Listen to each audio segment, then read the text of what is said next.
Saturday of the 25th week in Ordinary Time Reflection. My dear friends, you cannot be lost in worldly pleasures, mirages, and myths. You have to come to realization. People will appreciate you, put you in pedestal. You can just be intoxicated with them. You have to come out of it. Look at the reality. The preacher says in Ecclesiasticus, "Rejoice, O young man, in your youth, and let your heart cheer you in the days of your youth. Walk in the ways of your heart, the sight of your eyes. But know that for all these things, God will bring you into judgment." So in your youth, you cannot be lost in pleasures. Realize that there is a judgment waiting for you.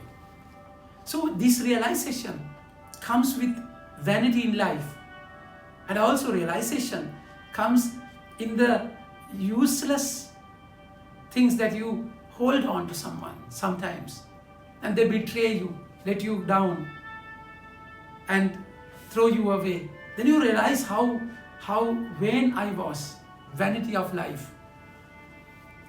Remove vexation from your heart and put away pain from your body, for youth and the dawn of life are vanity. My dear friends, now it does not mean that everything, your youth, your energy are in vain. No, not at all. We find perfect young man in Jesus. He's a young man. But then in that youth, our Lord, in his youth, how he was aware of the reality. How he was down to earth, without floating in the sky, without drifted away with the appreciations of the world, which is something different, my dear friends. So he exactly knew what's going on.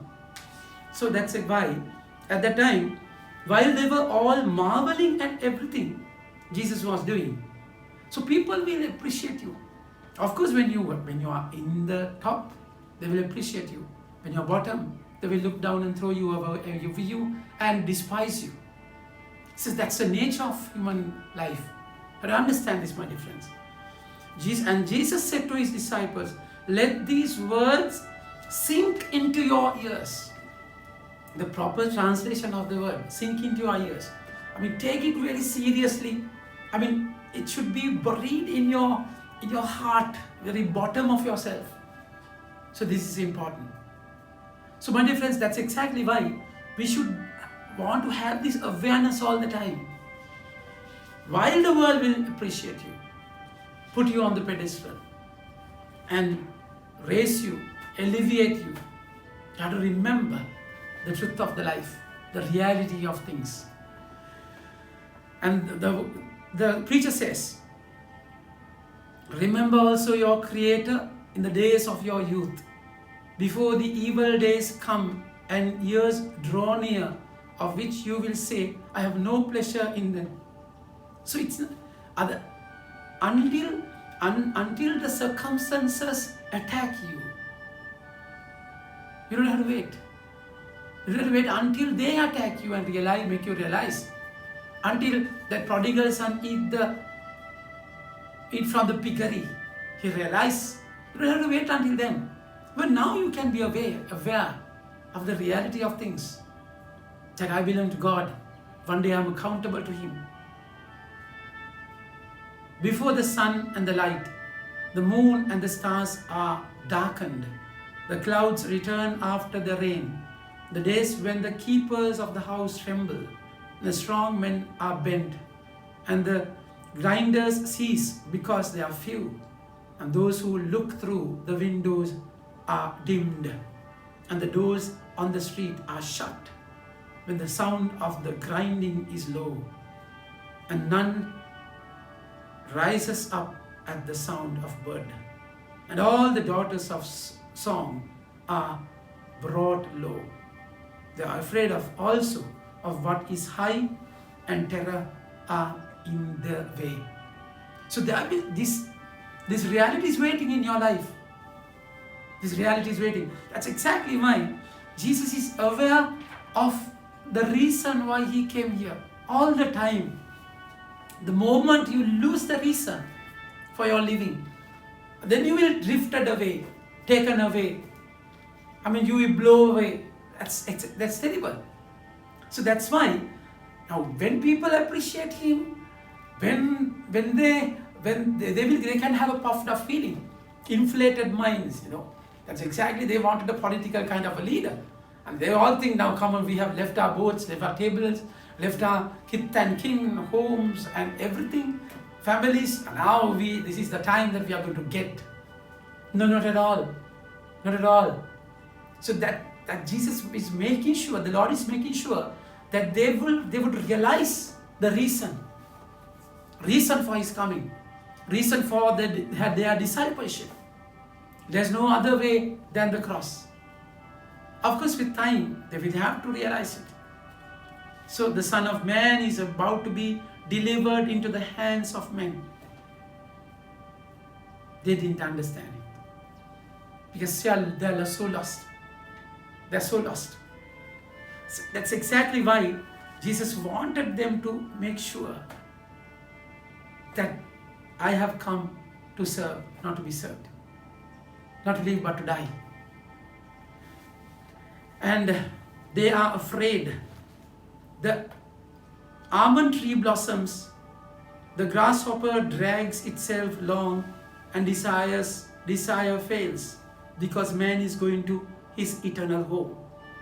And the mourners go about the streets before the silver cord is snapped, or the golden bowl is broken, or the pitcher is shattered at the fountain, or the wheel broken at the cistern.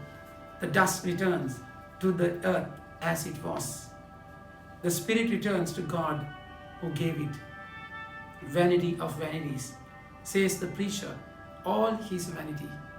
My dear friends, in his eyes everything is in vain. Vanity is there. But in Jesus' eyes it's different. There's a reason. There's a reason for the season. That's exactly, the season would change. So when you know the reality, reason why you are here, reason for the season, that you are here with a purpose. Jesus knew that he came to pay the ransom. So he had to die. So he cannot stop on the way, halfway through. He cannot stop by the people who appreciate him, who wanted to give him positions. That's exactly devil wanted, isn't it? You worship me, I will give all these kingdoms to you. And you jump from the tomb, angel will carry you. Halfway. He never wants you to complete the mission, though it is impossible. With God it's possible. Son of Man is about to be delivered into the hands of men. But they did not understand this, saying that it was concealed from them so that they might not perceive it. Now this reality is hidden, my dear friends. When you are so much into the world, when you are so much glued into things, attached, this is hidden because you are lost. That's exactly why Jesus had to die. When he was dead, they was completely broken and shaken and shattered. They were afraid to ask him about this thing. So my dear friends, at a point you will never realize it. At a point you will never realize it. But pain is part of life. You go through the difficult way, go through the mill to achieve the goal. Jesus knew that I'm here to suffer, not to be served, but to serve. Remember also in your life that you are here with a purpose. There can be ups and downs. There people might inflate you, put you in appreciation. Don't ever be deceived with that. Don't ever stagnate and stop by the appreciation. Move on, because there's a mission waiting in completion. Amen. May God bless you.